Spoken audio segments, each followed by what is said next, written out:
Assalamualaikum warahmatullahi wabarakatuh. Sahabat Rizka Story, sebelum kita mulai kisah hari ini, mari kita kirimkan sholawat kepada baginda Nabi Muhammad Shallallahu Alaihi Wasallam. Pernahkah kalian melihat seseorang yang tampak sangat sederhana, lusuh, bahkan membuat orang tak sudi memandangnya? Namun 3 hari kemudian, ia muncul di televisi nasional, dengan jas mewah dan disambut para petinggi negara? Apakah kalian percaya bahwa seseorang yang kalian anggap remeh di pinggir jalan bisa saja sedang menguji hatimu? Inilah kisah yang akan membuka mata dan hati kita semua. Jangan lupa klik tombol subscribe, nyalakan loncengnya, dan siapkan hati untuk mengikuti cerita nyata yang tak akan mudah kalian lupakan. Siang itu panas menyengat. Matahari seakan menumpahkan seluruh sinarnya ke atas kota kecil bernama Karangjati. Di sebuah perempatan, seorang pria parubaya terlihat sedang jongkok di tepi jalan. Bajunya hanyalah kaos krem polos, yang warnanya sudah pudar, kusam, dan berlubang di bagian pundak. Celana pendeknya pun tak kalah menyedihkan, biru tua yang sobek di sisi kanan, dan penuh bercak oli. Tangannya hitam karena pelumas ban, wajahnya penuh peluh. Tapi, dari sorot matanya yang tenang, ada ketabahan yang tak bisa dijelaskan dengan kata-kata. Namanya Dimas. Ia hanya dikenal sebagai tukang tambal ban langganan para ojek online, sopir truk, dan warga sekitar. Sementara itu, dari kejauhan, suara mesin mobil mewah mendekat. Sebuah SUV hitam mengkilap berhenti tepat di dekat lapak tambal ban itu. Dari balik kaca yang turun perlahan, tampak wajah wanita cantik dengan make-up tebal. Ia mengenakan dress mewah, dengan kacamata hitam bertengger angkuh di hidungnya. Pintu mobil terbuka, dan dia keluar, diikuti oleh seorang pria tinggi berjas rapi. Wanita itu menoleh ke arah Dimas. Terdiam sejenak, matanya membelalak. Mas Dimas?" ucapnya setengah berteriak. Dimas menoleh perlahan. Senyum kecil menghiasi bibirnya. "Rani." Rani berjalan mendekat, lalu tertawa kecil sambil menutupi mulut dengan jemari berhias cincin emas. "Aduh, Mas, ini beneran kamu? Astagfirullah. Masih tambal bannya? Masih di sini juga?" Pria di samping Rani ikut mendekat, memasang ekspresi bingung. "Sayang, siapa dia?" tanyanya. Ini mantan suamiku. Dulu aku pernah nikah sama dia, waktu masih tinggal di kontrakan sempit. Sekarang lihat dia, bajunya robek, tangannya kotor, dan masih di tempat tambal ban juga. Masya Allah." Dimas hanya tersenyum. Tidak merasa malu. "Rani, kamu tampak bahagia sekarang. Aku senang melihatmu begitu." Rani tertawa lebih keras. "Bahagia? Ya tentu. Lihat Mas Arga ini, suami baruku. Pengusaha properti. Beda banget sama kamu, Mas. Coba deh, kamu lihat dirimu di cermin." Dimas berdiri perlahan. Ia mengelap tangannya dengan kain kumal di bahunya. Tak berkata banyak. Ia hanya memandangi Rani dengan tatapan penuh kesabaran. Angin berembus pelan, membawa suara klakson dari arah pasar yang padat.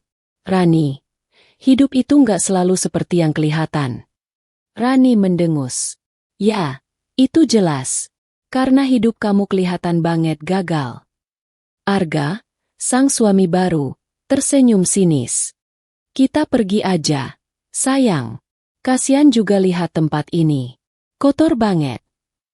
Tanpa menunggu lama, mereka masuk ke dalam mobil dan pergi.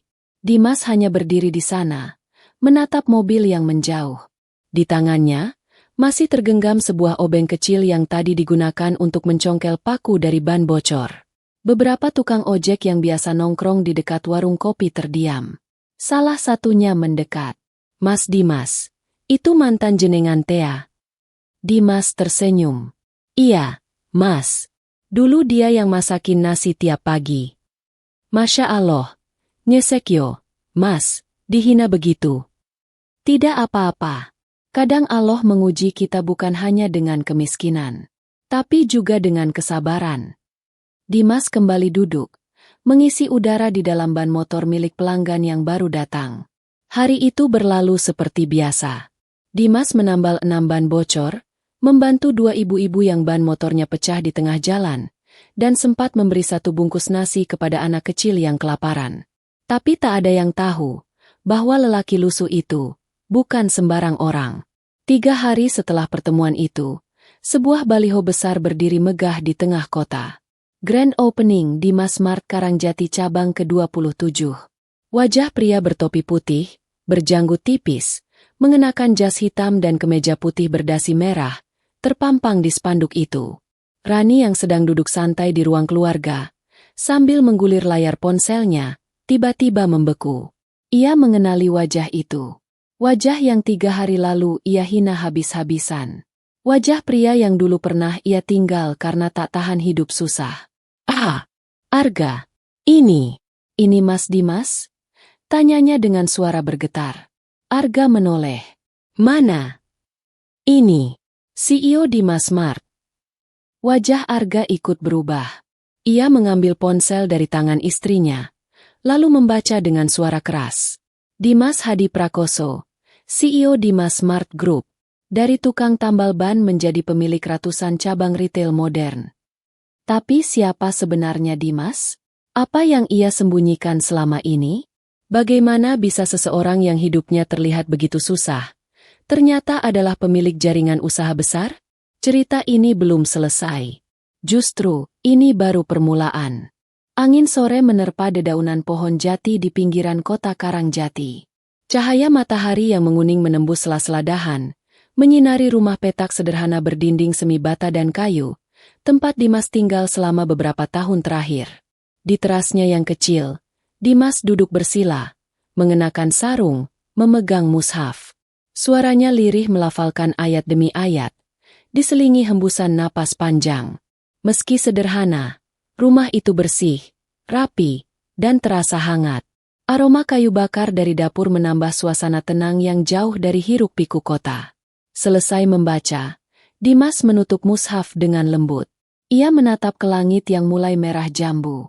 Di sampingnya, ada bingkai foto berisi potret lawas.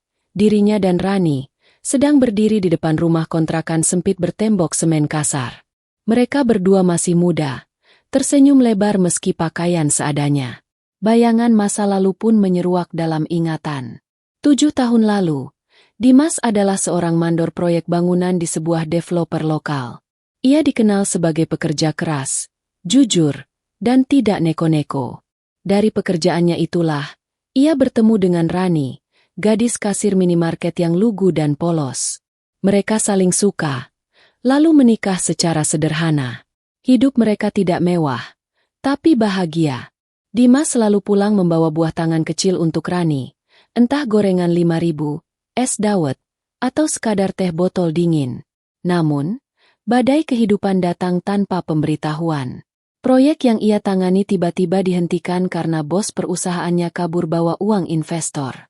Dimas kehilangan pekerjaan. Uang pesangon tak ada. Tabungan pun terkuras untuk bayar kontrakan dan kebutuhan harian. Awalnya, Rani tetap sabar. Tapi seiring waktu, ia mulai berubah. "Mas, kita gak bisa terus begini. Hidup kita kayak gak ada kemajuan," keluh Rani suatu malam. Dimas memeluk istrinya dari belakang. "Maaf ya, Rani. Mas lagi usaha keras cari kerja. Sementara Mas tambal ban dulu, biar ada pemasukan harian. Sabar ya." Tapi Rani tak lagi seperti dulu. Ia mulai banyak mengeluh, sering pulang larut, dan tak lagi semangat saat Dimas membawakan jajan kesukaannya. Hingga pada suatu malam yang dingin, Rani mengemasi pakaiannya diam-diam. "Mas, aku pergi. Aku udah gak tahan hidup seperti ini." "Pergi? Kamu mau kemana?" "Aku mau hidup yang lebih layak. Aku capek miskin. Aku capek terus-terusan ngalah." Dimas menahan tangannya. "Rani, tolong. Kita lagi diuji. Jangan pergi. Mas janji, semua akan berubah." Tapi Rani hanya menatapnya dingin. "Aku sudah menemukan orang yang bisa menjamin hidupku. Dan itu bukan kamu." Sejak malam itu, Dimas benar-benar sendiri. Tapi ia tak jatuh. Ia memilih bangkit. Waktu bergulir. Dimas tak hanya menambal ban, tapi mulai menjual aksesoris motor kecil-kecilan. Uang hasil kerja kerasnya ia putar untuk beli kompresor bekas, lalu membuka tambal ban yang lebih layak. Dalam 2 tahun, ia sudah bisa menyewa 1 ruko kecil. Ia juga ikut pelatihan gratis bisnis mikro di balai kota. Namun, semua itu tak pernah ia pamerkan. Dimas tahu bahwa pamer bukan bagian dari jalan sukses. Ia memilih diam, bekerja, dan memberi manfaat. Sampai suatu hari, di sebuah pelatihan, ia bertemu dengan seorang investor dermawan bernama Pak Surya, pemilik yayasan pendidikan swasta yang melihat potensi besar dari kesederhanaan Dimas. Kamu punya kemauan, punya etika kerja, dan yang paling penting kamu punya hati. Saya akan bantu kamu buka usaha retail, asalkan kamu tetap jadi dirimu sendiri, kata Pak Surya waktu itu. Itulah awal dari lahirnya Dimas Mart. Dari satu warung kelontong modern, kini berkembang menjadi puluhan cabang yang tersebar di 5 kota. Kembali ke rumah Dimas di Karangjati. Malam itu, ponselnya bergetar. Sebuah pesan masuk dari staf marketing. Mas, media besok akan datang ke opening Dimas Mart Karangjati. Kita butuh Mas Dimas untuk hadir dan berikan pidato pembukaan. Dimas membalas singkat. Siap. Bismillah. Ia kemudian berdiri, mengambil baju putih bersih yang tergantung di belakang pintu. Baju yang akan ia kenakan esok pagi. Baju yang sangat kontras dengan kaos krem robek yang ia pakai 3 hari lalu. Ia lalu berjalan ke dapur, menuangkan teh hangat, duduk sambil memandangi bulan. Rani, andai kamu tahu, aku tidak pernah berubah. Hanya Allah yang mengangkat hidupku. Sementara itu, di sebuah rumah mewah kawasan elit kota, Rani duduk termenung di atas tempat tidur empuk. Arga, suaminya, sedang sibuk membuka laptop di meja kerja. Mas, kamu lihat berita yang tadi? Yang mana? Itu tentang Dimas. Arga mendongak. Oh, yang CEO Dimas Mart itu? Aku lihat. Luar biasa ya orangnya. Dari nol sampai punya bisnis sebesar itu. Rani menelan ludah. Suaranya bergetar. Itu mantan suamiku. Arga memalingkan wajah. Serius? Rani mengangguk perlahan. Matanya mulai basah. Aku pernah ninggalin dia waktu hidup susah. Arga terdiam lama. Lalu berkata tanpa menoleh. Kadang, yang kita buang justru emas yang belum kita sadari nilainya.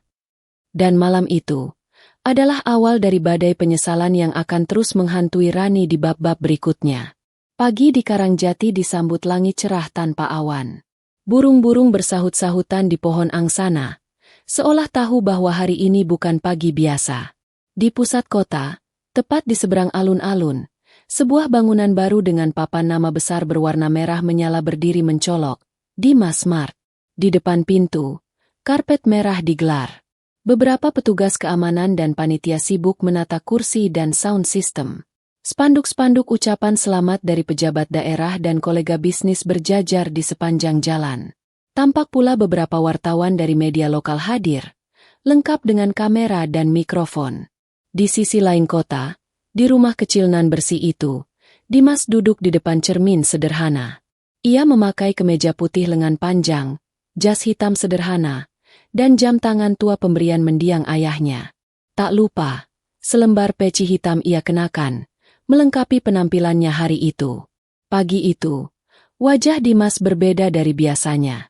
Meski tetap teduh, namun ada sorot ketegasan di matanya. Ia tahu, hari ini bukan sekadar peresmian cabang baru, tapi juga hari di mana harga dirinya sebagai lelaki yang dulu dihina akan ditegakkan dengan elegan. Di tempat berbeda, Rani baru selesai sarapan. Ia duduk santai di ruang tamu, mengenakan daster sutra sambil memandangi layar ponselnya. Ia scroll Instagram, dan mendadak matanya membelalak. Sebuah story dari akun berita lokal muncul. Hari ini grand opening Dimas Mart Karangjati. Hadir langsung CEO-nya, Bapak Dimas Hadi Prakoso. Jantung Rani berdetak kencang. Dengan cepat ia berlari ke kamar. Mas Arga, ini Dimas.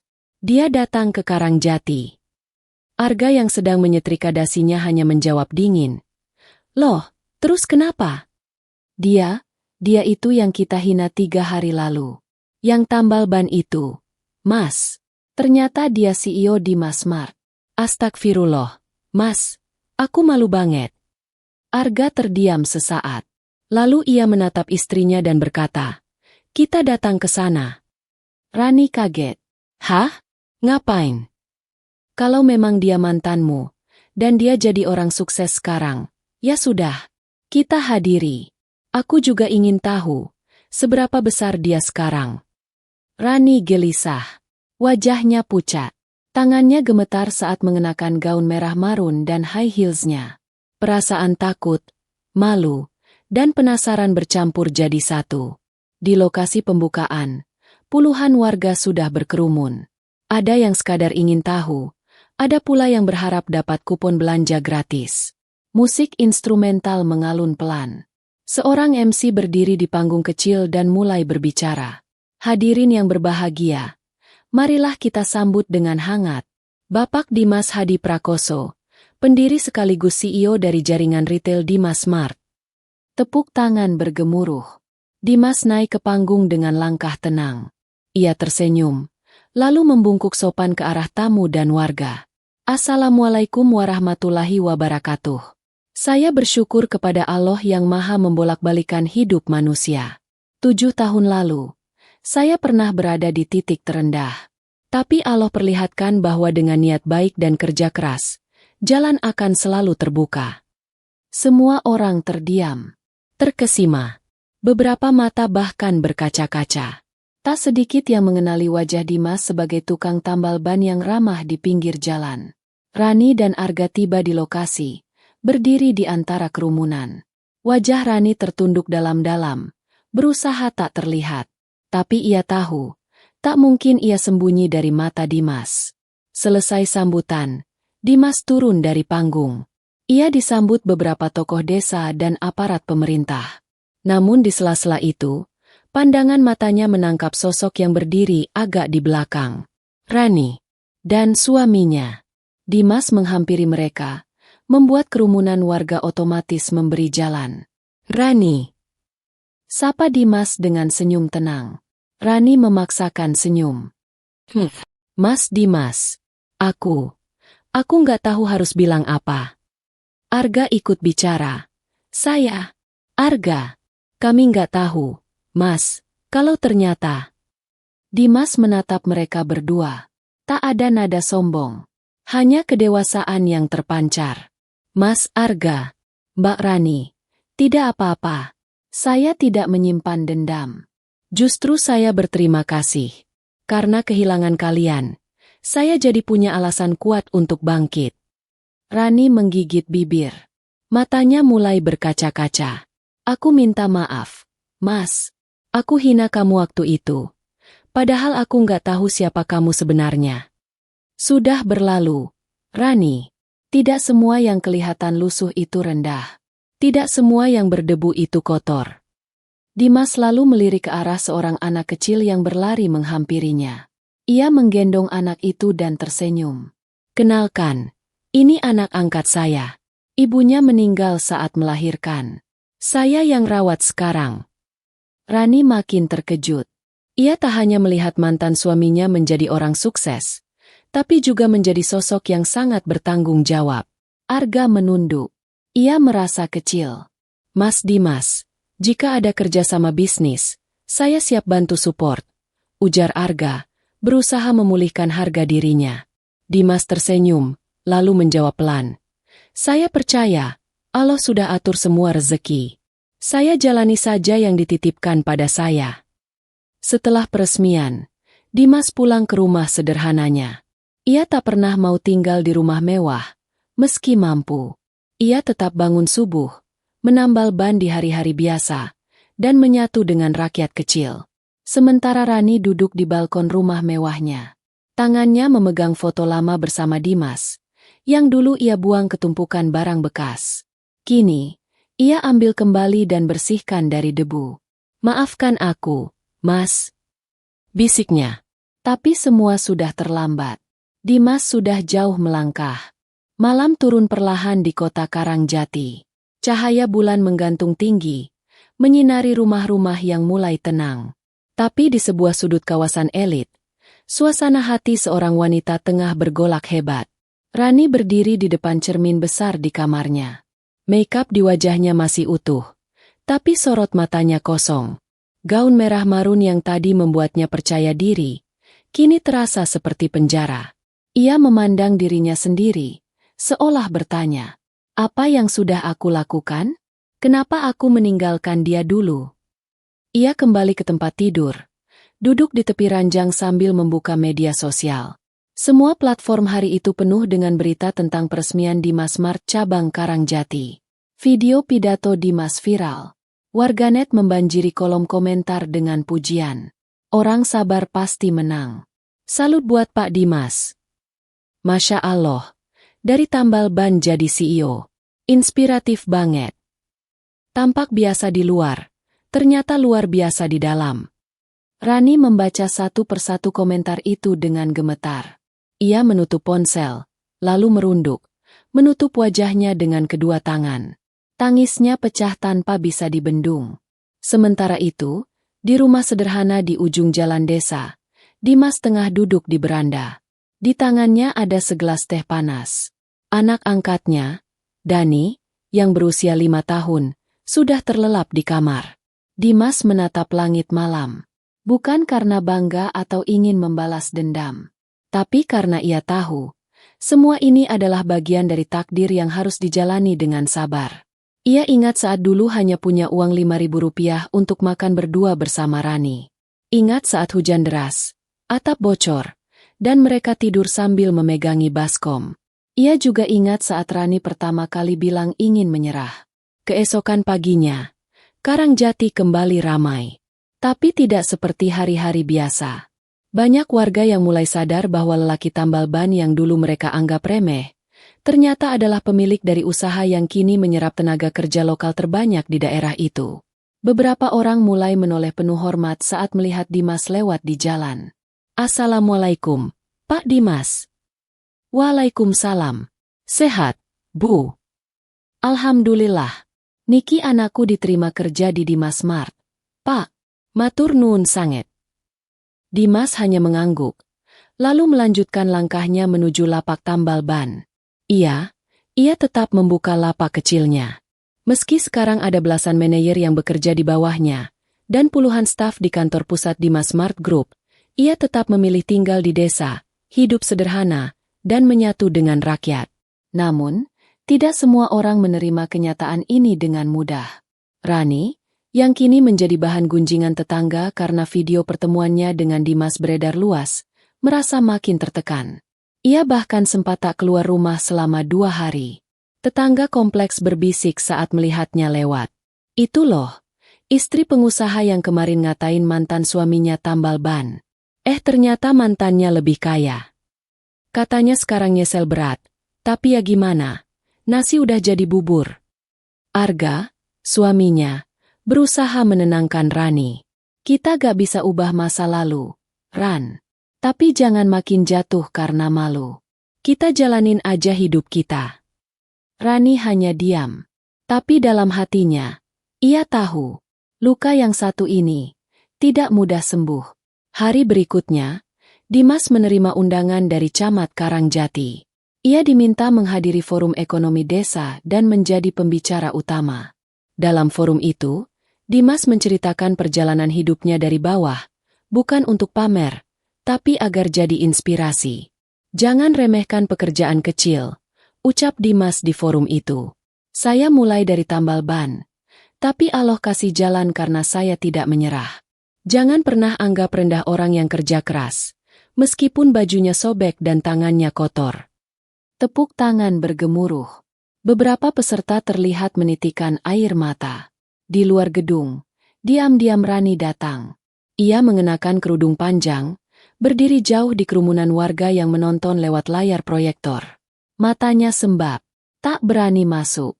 Tapi hatinya runtuh melihat pria yang dulu pernah ia tinggalkan. Kini berdiri gagah memberi motivasi bagi masyarakat. Seorang ibu tua di sebelahnya nyeletuk, tanpa tahu siapa Rani sebenarnya. Hebat ya, Bu. Dimas itu calon pemimpin sejati. Sabar, rendah hati, dan kaya hati. Rani menahan tangis. Malamnya, Dimas duduk di beranda, seperti biasa. Seorang pemuda menghampiri, membawa sebuah surat.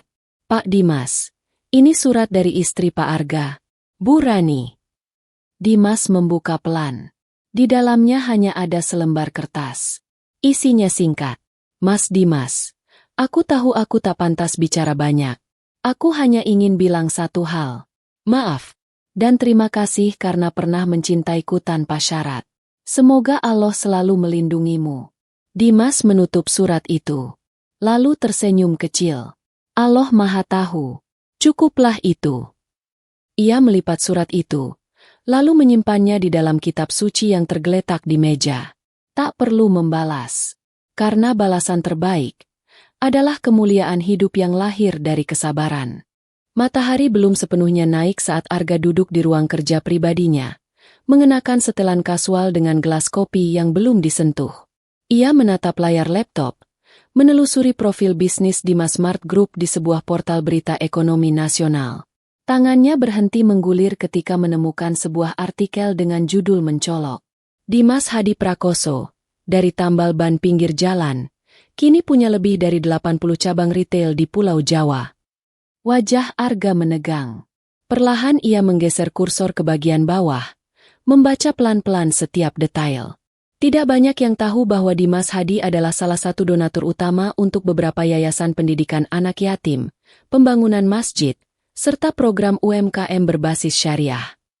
Sosok yang low profile ini menolak setiap bentuk penghargaan formal dan memilih tetap tinggal di rumah kecilnya di Desa Karangjati.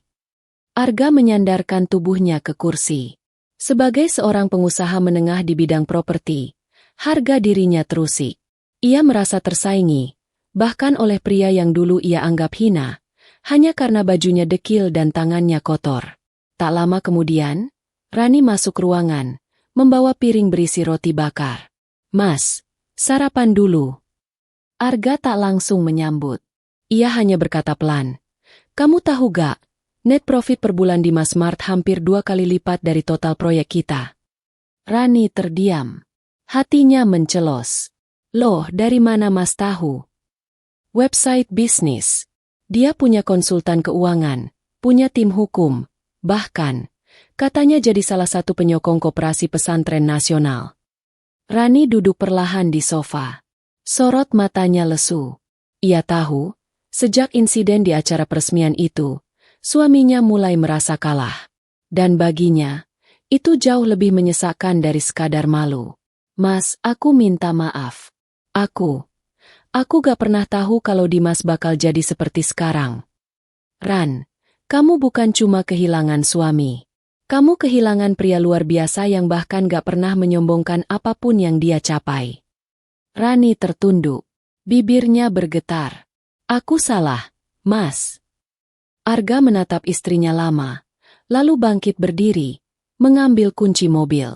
Aku ke kantor dulu. Di Karangjati, suasana pasar tradisional tampak lebih ramai dari biasanya.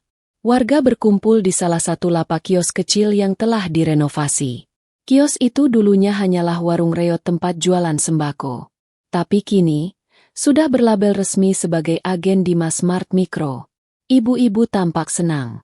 Mereka tak hanya belanja, tapi juga mengikuti pelatihan pencatatan keuangan sederhana yang diselenggarakan oleh tim Dimas Mart. Dimas sendiri hadir, duduk lesehan bersama ibu-ibu pasar, memberi arahan langsung tentang pentingnya manajemen usaha kecil. Bu, jangan remehkan usaha warung kelontong. Kalau ibu bisa catat keluar masuk uang dengan tertib, 5 tahun ke depan bisa jadi juragan beras, katanya sambil tersenyum. Ibu-ibu tertawa senang. Di balik layar, 2 pemuda staf marketing berdiskusi sambil menatap Dimas. Sosok beliau ini ya, Bang, gak kelihatan banget kalau punya omset miliaran.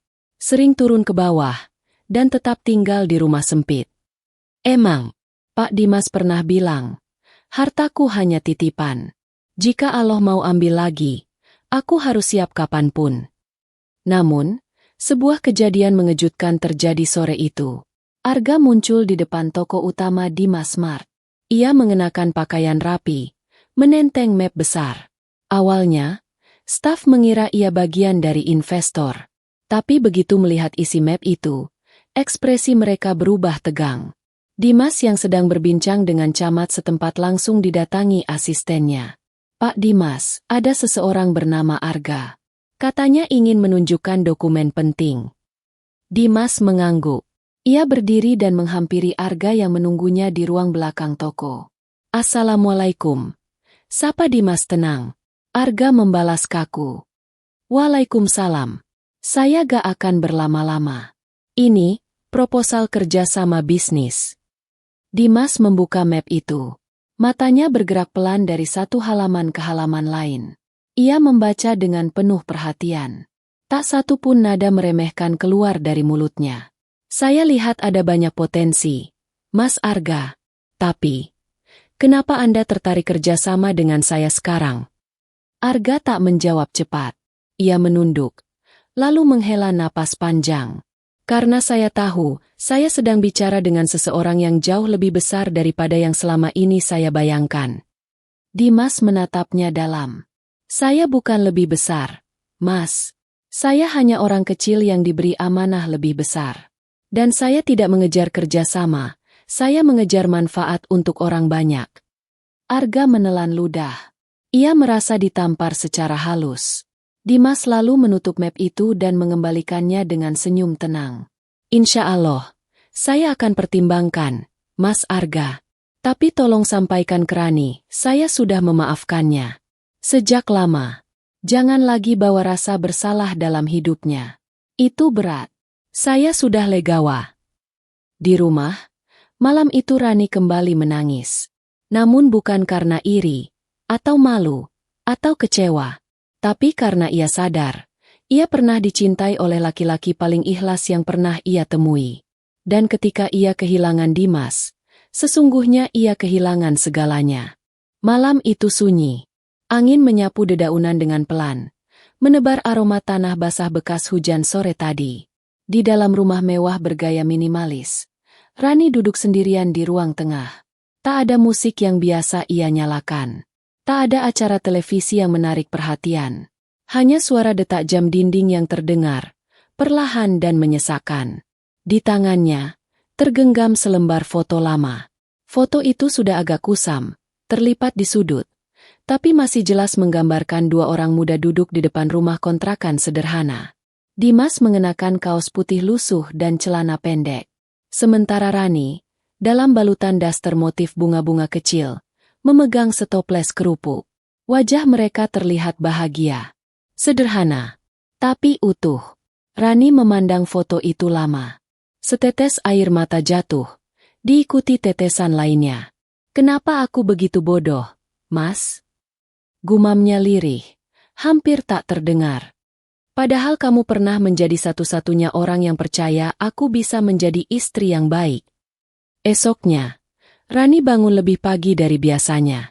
Ia masak sendiri di dapur. Suaminya, Arga, sempat tertegun saat mencium aroma nasi goreng dan teh hangat yang disajikan di meja. "Kamu masak sendiri?" tanya Arga heran.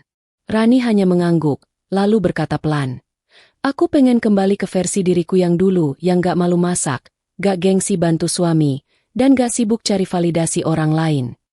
Arga menatap istrinya tanpa komentar. Tapi dalam hatinya, ia tahu, Rani sedang terluka. Dan luka itu tidak bisa disembuhkan hanya dengan harta. Sementara itu, di desa Karangjati, Dimas memulai harinya dengan membuka kembali lapak tambal ban yang ia wariskan kepada dua pemuda binaannya. Meskipun kini ia punya puluhan manajer, ia tetap memilih menginjakan kaki langsung di tanah, memantau sendiri hasil kerja timnya. Ia tak pernah lupa asalnya. Ia tak pernah malu terhadap masa lalunya. Justru dari situlah kekuatannya berasal. Siang itu, ia mendatangi SD negeri tempat ia dulu bersekolah. Ia berdiri di lapangan bersama kepala sekolah, mengamati bangunan yang sebagian sudah mulai retak dan plafonnya rusak dimakan usia. "Saya akan bantu renovasi sekolah ini, Bu. Ucap Dimas mantap. Masya Allah, Pak Dimas, kami gak tahu harus bilang apa. Ujar sang kepala sekolah dengan mata berkaca-kaca. Bangunan yang kuat bisa membangun anak-anak yang kuat, Bu. Dan pendidikan itu modal utama bangsa. Di tempat berbeda, Rani yang masih gelisah akhirnya memberanikan diri membuka pesan lama di ponselnya. Salah satunya adalah voice note dari Dimas, dikirim 2 minggu sebelum ia meninggalkan rumah dulu. Ia tak pernah mendengarkannya. Tapi kali ini, jari-jarinya gemetar saat menekan tombol play. Suara Dimas terdengar, lirih dan tulus. Ran, Mas tahu kamu lelah. Tapi Mas mohon, sabar sebentar lagi. Mas sudah daftar jadi buruh migran ke Qatar.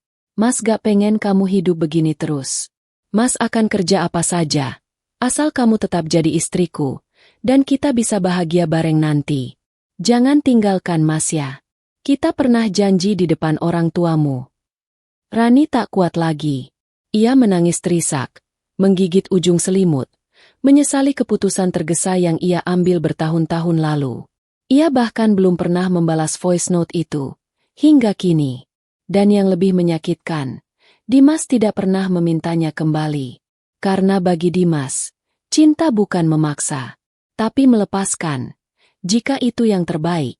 Hari berganti. Nama Dimas semakin dikenal. Ia diundang ke stasiun televisi nasional, menceritakan kisah perjuangannya.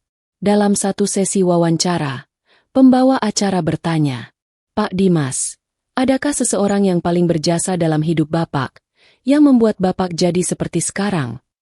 Dimas tersenyum kecil, lalu menatap kamera. Ya, ada. Seorang perempuan yang dulu sempat jadi bagian dari hidup saya. Meski kini jalan kami berbeda, tapi rasa sakit yang ia tinggalkan justru menjadi alasan saya untuk tidak menyerah. Karena dari rasa sakit itulah, Allah tumbuhkan kekuatan. Rani yang melihat siaran itu di rumah, tak bisa menahan air matanya lagi. Hatinya hancur, tapi tidak karena Dimas menyindir. Justru karena ia tidak disindir sama sekali. Dimas tidak pernah bicara buruk tentangnya. Tidak pernah membuka aibnya. Tidak pernah menjatuhkan harga dirinya. Padahal, Rani tahu, ia pantas mendapatkan semua itu. Malam harinya, Rani menulis surat. Tangannya gemetar, hatinya bergetar. Mas Dimas, hari ini aku sadar bahwa aku kehilangan lebih dari sekadar suami. Aku kehilangan imam terbaik, sahabat paling jujur, dan cinta paling tulus yang pernah Allah titipkan dalam hidupku. Aku tidak minta kamu kembali. Aku tidak ingin merusak hidupmu yang kini jauh lebih tenang dan mulia. Aku hanya ingin bilang, aku belajar banyak. Dari diam kamu, dari sabar kamu, dan dari cara kamu mencintaiku diam-diam. Bahkan ketika aku sudah bukan siapa-siapa. Surat itu tak pernah ia kirimkan. Ia hanya lipat rapi, simpan di dalam kotak kecil berwarna biru muda, bersama foto-foto lama. Di atas kotak itu, ia menulis dengan spidol hitam, kesempatan yang terlambat. Dan begitulah hidup. Kadang orang baru benar-benar menyadari nilai sesuatu, justru ketika semua sudah tak bisa diulang kembali. Matahari pagi menyinari ladang luas di pinggiran desa Karangjati. Udara segar menyelinap melalui celah-celah jendela rumah-rumah warga. Suasana tenang. Tidak ada suara klakson. Tidak ada hiruk-pikuk kota. Hanya suara ayam berkokok dan derit pintu kayu tua yang dibuka perlahan oleh seseorang yang sudah bangun lebih dulu dari fajar. Itulah Dimas. Dengan sarung dililit di pinggang, ia berjalan menuju halaman belakang rumah. Menyiram tanaman cabai dan bunga kertas yang tumbuh di pekarangan kecilnya. Di sebelah rumahnya, Dani, anak angkatnya, berlari-lari kecil membawa buku sekolah. Pak, hari ini aku disuruh bawa gambar cita-cita. Seru Dani dengan suara riang. Cita-citamu mau jadi apa, nak? Tanya Dimas sambil tersenyum, mengelap tangan yang basah. Jadi tukang tambal ban, kayak bapak. Jawab Dani mantap. Dimas terdiam sejenak, lalu tertawa kecil. Boleh, asal jangan lupa tetap sekolah, ya. Dani mengangguk semangat, lalu berlari masuk kembali ke dalam rumah. Hari itu, Dimas dijadwalkan menghadiri acara peluncuran program Gerakan Warung Tangguh yang digagas oleh koperasi binaannya. Sebuah program untuk membina para pedagang kecil agar bisa beradaptasi dengan dunia digital, dari pembayaran non-tunai, pemasaran online, hingga pelatihan pembukuan sederhana. Acara itu diadakan di Balai Desa, dihadiri oleh perangkat desa, tokoh masyarakat, mahasiswa relawan, serta puluhan pedagang kecil dari Karangjati dan sekitarnya. Dimas mengenakan pakaian khasnya, kemeja putih bersih dan celana kain. Tak ada jas, tak ada jam tangan mahal, tak ada gaya mencolok. Hanya satu yang selalu ia bawa, ketulusan. Saat berdiri di panggung, suara Dimas terdengar mantap namun lembut. Ketika saya masih menambal ban di pinggir jalan, saya tidak pernah berpikir akan jadi seperti sekarang. Tapi saya percaya satu hal, harga diri bukan ditentukan dari apa yang kita pakai, tapi dari bagaimana kita memperlakukan sesama. Semua hadirin terdiam. Kalimat itu menancap dalam di hati setiap orang. Dimas melanjutkan, "Saya dihina, pernah dianggap rendah, tapi saya tidak pernah membalas. Karena bagi saya, kehormatan tidak datang dari ucapan orang, tapi dari cara kita menjaga akhlak dan adab." Tepuk tangan menggema. Bahkan beberapa ibu pedagang terlihat mengusap mata mereka yang berkaca-kaca. Di antara hadirin, tanpa diketahui siapapun, Rani duduk di kursi paling belakang. Mengenakan kerudung polos dan baju sederhana, ia menyusup diam-diam di tengah kerumunan. Tak ada riasan, tak ada parfum mahal, hanya mata yang berkabut oleh penyesalan dan kekaguman.